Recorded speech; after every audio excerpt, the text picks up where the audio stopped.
मलाई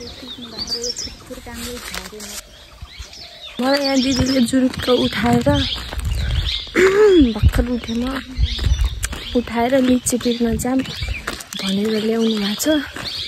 अनि अब लिची खाली पेटमा खायो भने पेट दुख्छ भनेर एउटा स्याउ खाएँ अनि भात खान्छु भनेर उठ्ने बित्तिकै रुचेन। अनि म पानी लिएर आइहालेँ। हामी चाहिँ उता लिची टिप्न गइरहेछौँ, किनेर टिप्न गइरहेछौँ। अहिले चाहिँ लिचीको सिजन छ।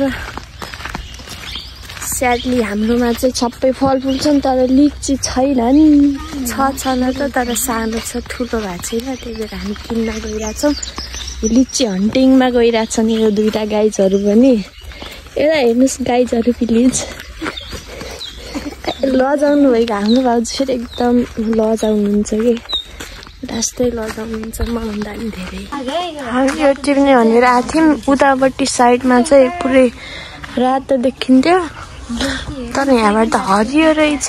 त्यही भएर हामी यताको रुख जान्छौँ। अब मलाई निन्द्रा अब लिची टिप्न जाऊँ भनेर ल्याउनु भयो। रुख छ यस्तो, लिची आधी टिपिसकेका छन् अनि यहाँनिर टुप्पोमा छ।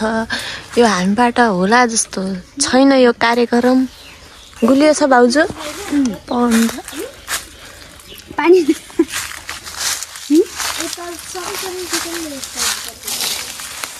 सक्ने कहाँ छ त सक्नु सक्छ। वा दिदी वा, त्यहाँ त्यो उसले किराले खाएर कस्तो बाखा। वा दिदी वा,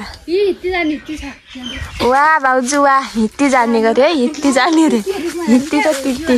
वा कस्तो सजिलो। योमा ओके विल ट्राई।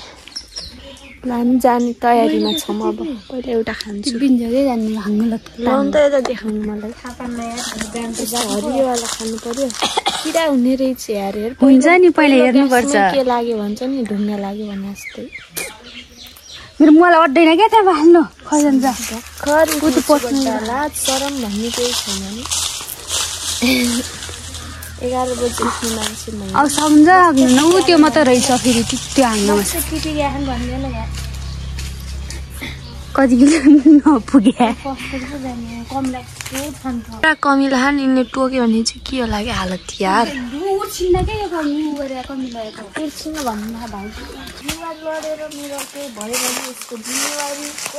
भन अब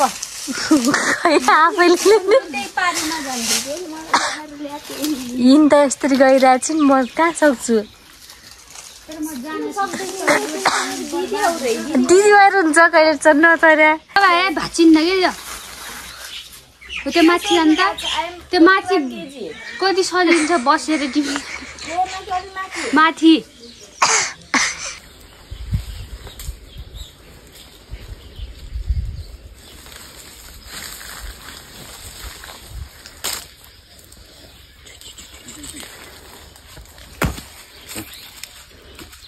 यहाँनिर चढेको थिएँ म हाँगा भाँचेर म आएर फर्केर बल्ल तल कनी टिपेको छु। यहाँ यस्तो तल आएको हाँगामा बस्यो त हाँगा चाहिँ चर्याक्कै गऱ्यो। डरेर थुर कामले झरेन पनि। त्यहाँ एउटा आटाको बोरामा भइगएको छ। अनि यो सब मिलेर टिप्याएको। यो चाहिँ मैले आफै टिप्या हो।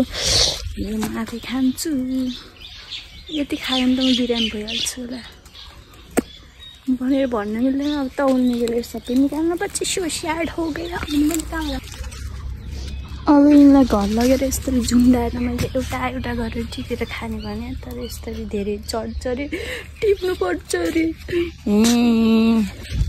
ओ महारानीजी आउनु चाहिँ के थियो बसाइ लिचीको बोट मुनि।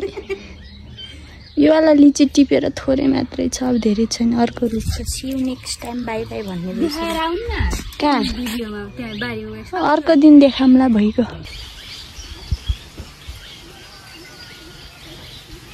योवाला रुख चाहिँ अहिले टिप्नु भएन कसैले, पछि टिप्ने बेला आउँछन् हामी। कास यत्रो लिचीको रुख मेरो हुन्थ्यो म धनी भइहाल्थेँ फेरि। भाउजूले के भन्नुहुन्छ यस्तो फलफुल चोरेपछि राम्रो छोराछोरी जन्मिन्छन् पाप हुन्छ त्यही भन्दै लिची समातेर हिँडिराख्नु भएको छ। चिन्ता नगर्नु के तपाईँले त्यस्तो लिची चोर त सबै हो जे गरे त्यही त जन्मीले यस्तो सिकाउने हो लिची चोर्नु सिकाउने हो कस्तो बब्बाल देखेको छ यार बादल बबाल देखेर के गर्ने टुप्पी चिर्काउने घाम लागेको छ क्या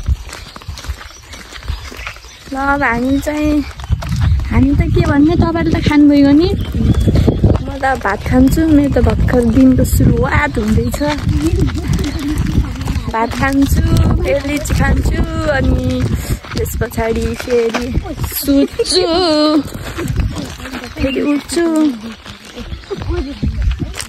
बाई बाई बाई गर्नु भाउजू bye see you next time लिची